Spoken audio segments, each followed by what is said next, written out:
Welcome to Academic Life, the channel where we discuss all things of interest to people who work in academia and research. I'm Mara Haslam.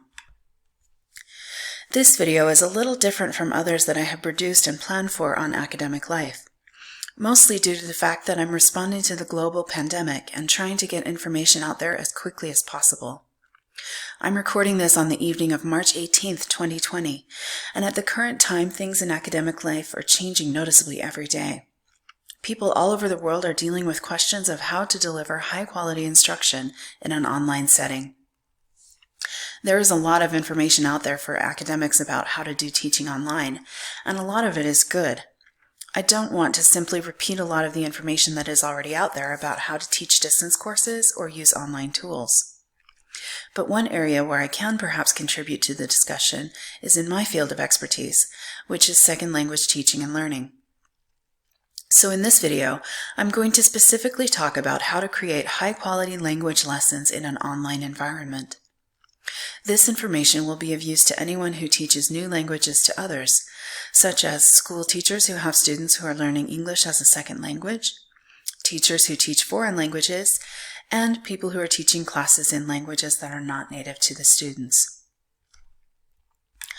High-quality language teaching follows a certain set of principles that language teachers are used to replicating in the classroom. I'm going to go through some of these principles and discuss how you can use them in a distance learning environment. Second language researchers point out that there is a difference between learning and acquisition.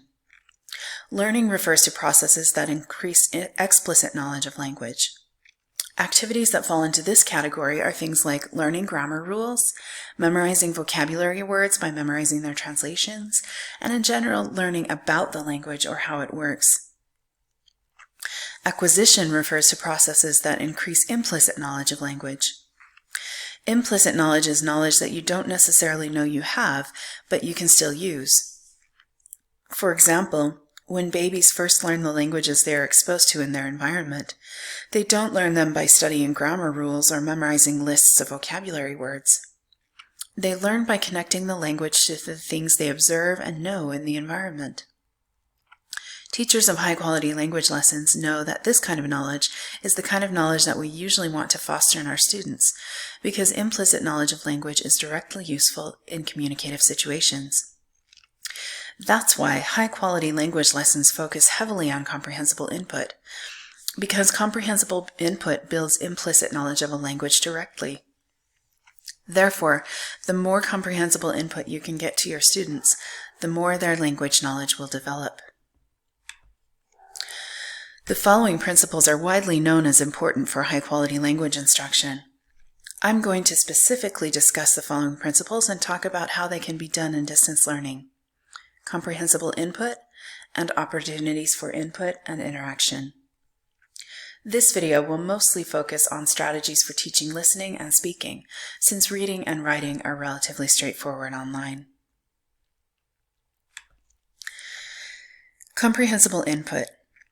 The phrase comprehensible input has two parts: comprehensible and input. That is, the language learner must be exposed to the language, but he or she must also understand at least part of what he or she hears. Good language teachers use a variety of techniques to help their learners understand more of the input they are getting in class. Here are some techniques that will work in distance learning environments. Activating background knowledge. Happily, in the internet-connected world in which we live, there are large amounts of reading and listening materials online in many languages. Some of these materials are specifically produced at a level that learners can understand. But many of these materials are made for the consumption of native speakers and are therefore not adjusted to give maximum comprehensible input to language learners. One thing you can do for your learners is to give them more access to the input when reading or listening by helping them prepare for the reading or listening task by activating their background knowledge. For example, if the topic of the reading or listening text is about weddings, start by asking learners to brainstorm what they know about weddings or what they have experienced in weddings in their lives. Even if the content of the text is different from their previous knowledge, they will still have activated previous knowledge and therefore have something to connect their learning to. Explicit teaching of strategies. An example of a listening strategy in English that can be helpful is listening for words that are emphasized. Emphasis means that a word is louder, longer, and higher in pitch than other words in the phrase. Therefore, emphasized words stand out in comparison to other words in the phrase. Native speakers of English use emphasis to indicate that information is new or that information contrasts with something that came before. Even something as simple as explaining that the loudest and highest frequency words are indicating either new information or contrasting information can help learners to find the most important information in a listening passage. You could make a video demonstrating how this works in a TED Talk, for example. Take advantage of learners' ability to adjust to each other's levels. When learners are interacting with each other, they naturally have problems with communication. But this is actually a good thing. When someone says something their partner doesn't understand, they often have to adjust or say it in another way, and therefore practice an important communication strategy. Perhaps the cause of the misunderstanding was the fact that a person used the wrong grammar, or perhaps it was a vocabulary word that their conversation partner didn't know. In any case, learners will learn from each other as they adjust, repair, and explain things to each other in interactions. This can happen in both spoken interaction, such as a FaceTime conversation, or written interaction, such as online chat. Use the same listening text multiple times. Another way to help students make sense of listening assignments that are difficult for them is to have them listen to it more than once. For example, they could listen one time for keywords and another time for details, or they could listen once with subtitles on and again with subtitles off. Repeated exposure to the same listening text will help them understand more on the subsequent times of listening.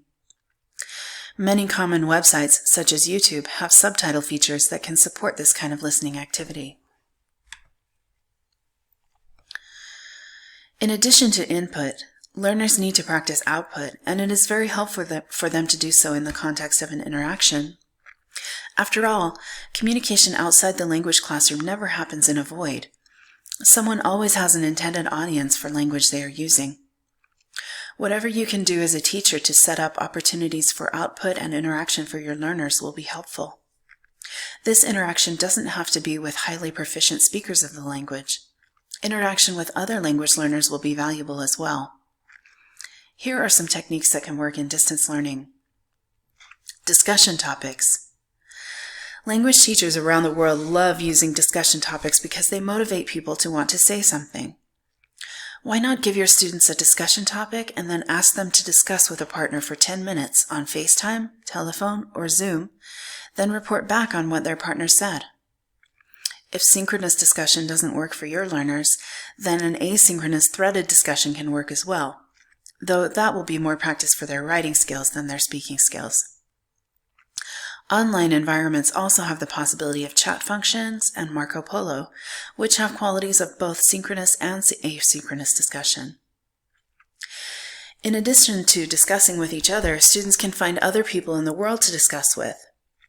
Depending on the maturity level of your students, they can talk with or write to virtual pen pals or users of websites like Reddit. Or they can talk to a classmate on the phone for a certain amount of time every day, a telephone buddy. You can give them a topic, or they can talk about anything they want, as long as it's in the target language.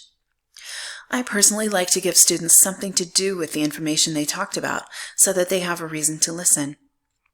This could be as simple as keeping a language journal, making a drawing or chart about what they discussed, or writing a summary. Role play. We usually think of role play in a classroom setting, but why not do it online? Give 2 students a role-play scenario and have them play it out on FaceTime, telephone, or Marco Polo. Even a threaded discussion or a Google document of a written role-play could be interesting and fun, kind of like a short story that more than one person contributes to. Games. One of my favorite ways to come up with ideas for interactive activities is to base the activities on an already existing game. For example, the game Taboo, where people have to get their partner to guess a word without using the word itself, is excellent for language teaching opportunities.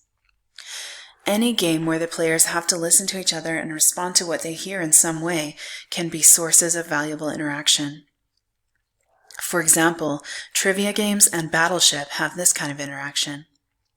Even a game as simple as tic-tac-toe can be good practice for giving directions, practicing left, right, up, down, and so forth, as the players tell each other where to place their X's and O's. Another classic game used by language teachers is one where one person describes to the other person what a person looks like, and the other person tries to draw the picture. Then, you can compare the drawing with the original to see whether the directions were given and understood well. In difficult times, where many people are struggling to move their teaching to strictly online formats, it might seem like just putting up a grammar worksheet is the way to go, and I certainly wouldn't blame you for that, especially at first.